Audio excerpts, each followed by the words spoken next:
पूर्वांचल का बड़ा नाम और माफियाओं का आका कहा जाने वाला मुख्तार अंसारी अब इतिहास बन चुका है। लेकिन जब वो था तब उसकी तूती बोला करती थी। मुख्तार अंसारी जुर्म की दुनिया का वो बादशाह था जो लंबे समय तक जेल में तो रहा, लेकिन किसी भी जेल की सलाखें उसके रुतबे को कम नहीं कर सकी। नमस्कार, मैं हूं देवेश यादव और आप देख रहे हैं टीवी 9।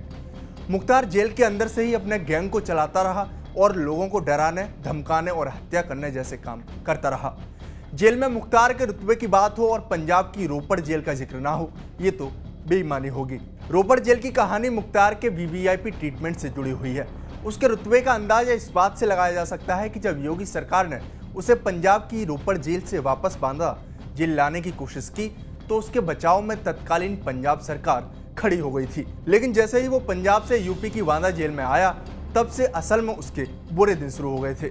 एक समय था जब मुख्तार अंसारी पंजाब की रोपड़ जेल में बंद था। उस दौरान वह लगातार खबरों में बना रहता था। बाद में जब सामने आया कि रोपड़ जेल में 2 साल तक बंद रहने के दौरान उसके ऊपर करीब 55 लाख रुपए से ज़्यादा खर्च किए गए थे। जब वह रोपड़ जेल में था तो यूपी वापस नहीं आना चाहता था। अंसारी को साल 2019 में एक फिरौती के मामले में पंजाब की रोपड़ जेल में रखा गया था, लेकिन अदालत के आदेश के बाद मुख्तार की कस्टडी उत्तर प्रदेश को दे दी गई थी। तभी से वो यूपी के बांदा जेल में आ गया था।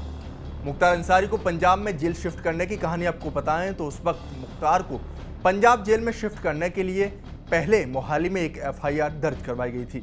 उस वक्त पंजाब में कांग्रेस की सरकार हुआ करती थी। दरअसल ये एफआईआर दर्ज करवाई गई थी मोहाली के एक बड़े बिल्डर की ओर से, जिसने ये दावा किया था कि मुख्तार अंसारी ने फोन पर उससे 10 करोड़ की रंगदारी मांगी थी।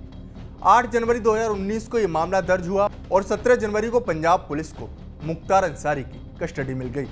21 जनवरी को मुख्तार को मोहाली कोर्ट में पेश किया गया और रिमांड मांगी गई। यहीं से खेल शुरू हुआ। 24 जनवरी को मुख्तार को रोपड़ जेल में शिफ्ट कर दिया गया। मुख्तार अपने प्लान में कामयाब हो चुका था। अब वह पंजाब की रोपड़ जेल में था। ऐसे में यूपी में जो उसके खिलाफ मुकदमे यानी फास्ट ट्रैक कोर्ट में जो मुकदमे चल रहे थे, सब अटक चुके थे। अब बारी यूपी पुलिस की थी। उत्तर प्रदेश की पुलिस एक्टिव हुई और मुख्तार की कस्टडी मांगी तो पंजाब में एक बड़ा नाटक शुरू हुआ।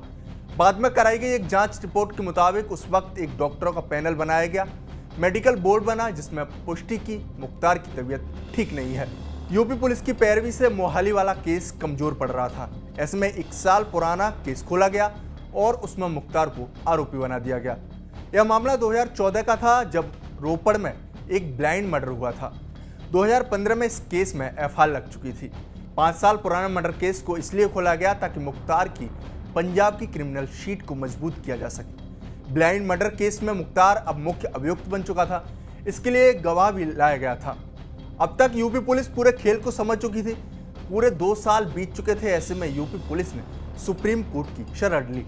यूपी सरकार की दलीलों पर मुख्तार के बचाव में पंजाब सरकार आ गई। हालांकि सुप्रीम कोर्ट ने मुख्तार को यूपी भेजने का आदेश दे दिया। 6 अप्रैल 2021 को मुख्तार अंसारी को रोपड़ जेल से एम्बुलेंस से कड़ी सुरक्षा में बांदा लाया गया। पंजाब पुलिस मुख्तार को बचाने में नाकामयाब हो चुकी थी। वह फिर से बांदा जेल आ चुका था। यहाँ मुख्तार अंसारी को तन्हाई बैरक में रखा गया। इसके बाद कानूनी फंदा कसता चला गया। 1.5 साल के भीतर 8 बार उसे अलग अलग अदालतों में सजा सुनाई गई। इसमें 2 बार आजीवन कारावास की सजा भी दी गई। इसके बाद ही ये तय हो गया था कि अब मुख्तार शायद ही जीते जी जेल से बाहर आ सके। बहरहाल मुख्तार से जुड़े अनगिनत किस्से और कहानियां हैं। उन्हीं में से एक था उसकी रोपड़ जेल का मामला, जो हमने आपको इस वीडियो में बताया। आपको ये वीडियो कैसा लगा हमें कमेंट बॉक्स में जरूर बताएं। साथ ही हमारे चैनल को सब्सक्राइब करना न भूलें। शुक्रिया।